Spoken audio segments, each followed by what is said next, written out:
حالا فصل تابستان و فصل گرما است و در این موسم عادتاً مردم کوشش میکنند که رخصتی بگیرند و در آسایشگاه ها و در حتی اونایی که مبلغ دارند در بیرون از کشور استراحت کنند. اما هستن باز کشی از مردمی که در دهات به سر میبرند و بهترین استراحت برای آنها کار در زمین است و بجز از اون دهه خود بیرون هم نرفتند و حتی تصور هم نمیکنند که بجز این شیوه زندگی آنها با زندگی دیگری هم نیز هست. و حالا ما به مهمانی یک خانم میرویم که در دهه زندگی میکند و زندگی و استراحت او از کار عبارت است.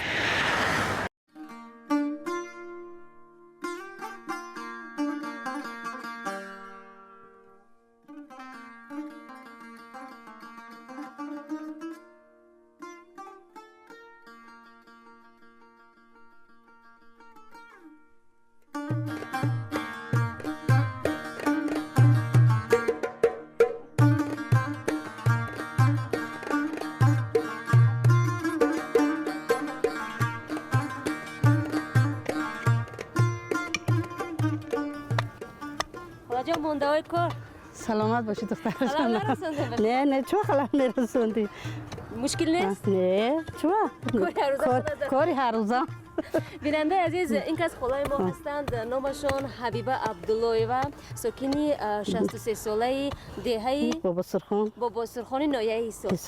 خب خالا میگفتید هر صبح شما با همین کلانزنی شروع میشود یا چی؟ البته با همین کلانزنی با پاویل با نمیخیلی قد کارو میکنیم هم با باغ من اگر تو هم خیلی. خب خالا میبینیم باغ شما کلان است، فرزندان کمک میرسونن؟ البته کمک میرسونن، با همین یاردم فرزندان کار میکنیم و یا همون قدی کار نمیشد. چند فرزند دارید خالا؟ 6 تا فرزند دارم. یک تا دختر 5 تا بچه. این در باغتون باز چی دار میبینیم؟ میوه دارید؟ میوه سیب، زردآلو، انگور، همه چی هست در باغمون.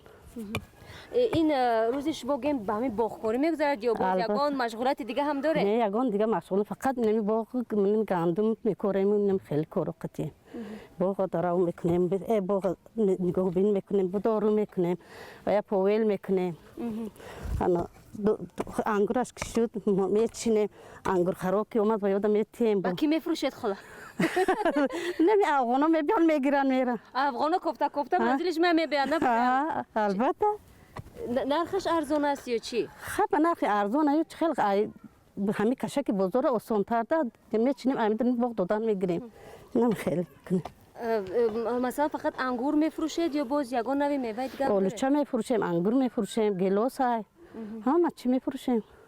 از همین حساب زندگی میکنید یا که یگان نفر در روسیه هم هستن فرزندتون؟ نه با فرزندای من در روسیه نیستم، فقط همش نمیدونی تاجیکستان خودمون کار میکنن، چیزی زندگیشون میکنن میکردن. خودتون نموندید روسیه رفتن؟ من خودم نمیمونم. برای چی؟ برای که بچه فرزندام من نمیخوام که راه دور روم. یگان نفرش رفته بود یگان؟ یک بار یک تاش رفته 8 ماه استاده اومد دیگه نموندم رفتنی.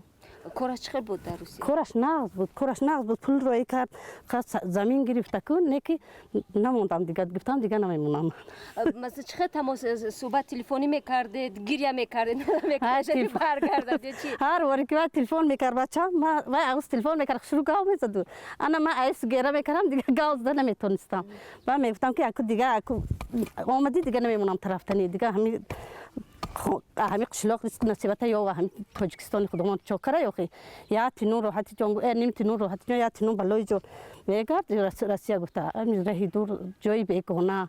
از چی میترسید خلا بسیار؟ هزار نکریم راهی دور میترسیم میفهمی من آخیاتش میفهمی که چیزا غلطی ده تجا غلطی ده یا تشدیات او تشدیات یا تعاورد کنه من همین قطعی روز کور به همین گرن ولی کرمیشی چیکار میکنید دیگه؟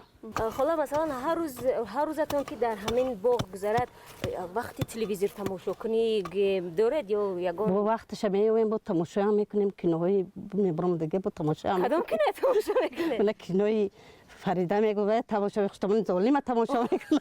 من نمیخوام تماشا. یعنی خودتون نمیخواد که خشتابانی ظالم باشه؟ چی من نمیخوام که من خشتابانی ظالم باشم. اگر بگن سیر نباشد با شوهرتون چه خشی نشدگی؟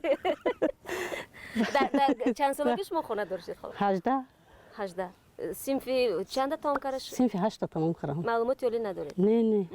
بعد چه خیلی دیدید خودتون از یگان پسی دیوار دیدید خوش کردید یا چه؟ وای من دیدم یعنی شما کسی دیگه نبودید؟ نه وای آپش دیگه نبودم دا وای من دیدگی بود ما وای نه. شما نگفتید که نه من حاضر مثلا شوهر نمیکنم شاید انتخاب خودم دارم یا دوست داشتن نداشتید؟ دور پیش خیلی گپونه بود. حاضر خیلی گپشتای. مهون دور پیش تا فقط بدنی کلانتر نگاه میکردیم که کلانتر چیزی که گویا گپی هوا قانون بودم مهون. من یا به پدر کلان شدم 7 ساله بودم پدرم مرده من تقوم کلان کرده. تقوم چیزی که میگو مهون با گپی هم تقوم بودیم ده ما گپی تقوی رد نمیکردیم.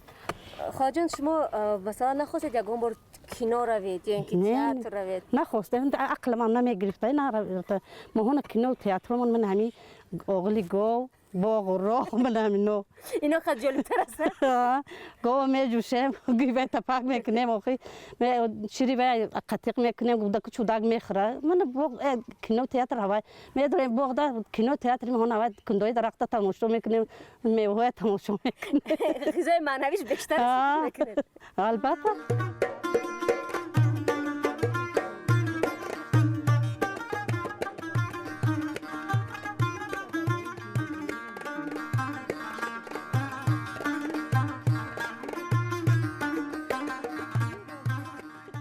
خواجان وقتی که مثلا سوید نباشد شما خبرای از کجا میگید؟ آخه زنکو هستن کو زنکو لوی او هستن من دنیا ماشین دمیری یا جد میری من زنکو گاب گپی همین کاره میکنن من خبرای ادرنی هوای میفهمی و گاز نمیشنیم ای فرزندو گاو میزنیم ای زندگی گاو میزنیم اینم خیلی کارا میشنی همین حاضر خبری دوغ که میانی زنها هست چی هست شما همین خبرایی که همین تشویش آورش همین که فرزندای مردم میگن سوریه میرن ایتا میشن همه تشویش آورش همین ایدا میفهمی آدم خراستیگه با فرزند آدم زیق میشی همین پدر و مادر هم پدر و مادری چی باشن که اهل فهم باشن که فرزندای به همین راه رفتنی نمونن مثلا دلار هم شما مابین خطان میگید دلار بلند شده است و پس شده است چیکار میکنیم اگه دلار در کامپیوتر هیچ نیست کامپیوتر داخل نداره همین بیارن تیان شونه میگیرن تیان هیچی میکردن یکم بار دلار دیگه هستید خودتون اونو باشه شنیده نه خا گرفتگی هم دادا سنگ فرزندم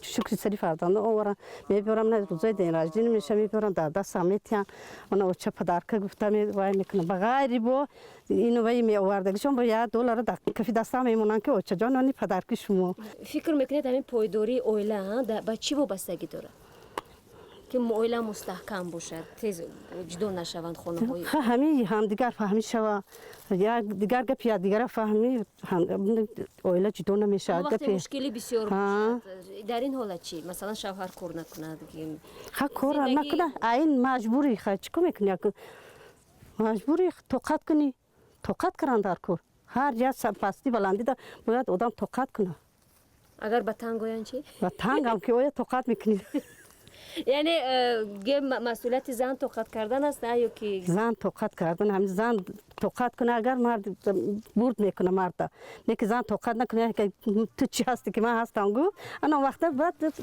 جدایی با چی میشه خب خدای عزیز تشکر زیاد که با ما هم صحبت شدید و درباره زندگیتان با ما قصه کردید از مشکلاتتان گفتید و امیدوارم که باغ شما همیشه سبز باشد و کیسه شما هم پر از گل باشد و دست خودتان همیشه آراسته باشد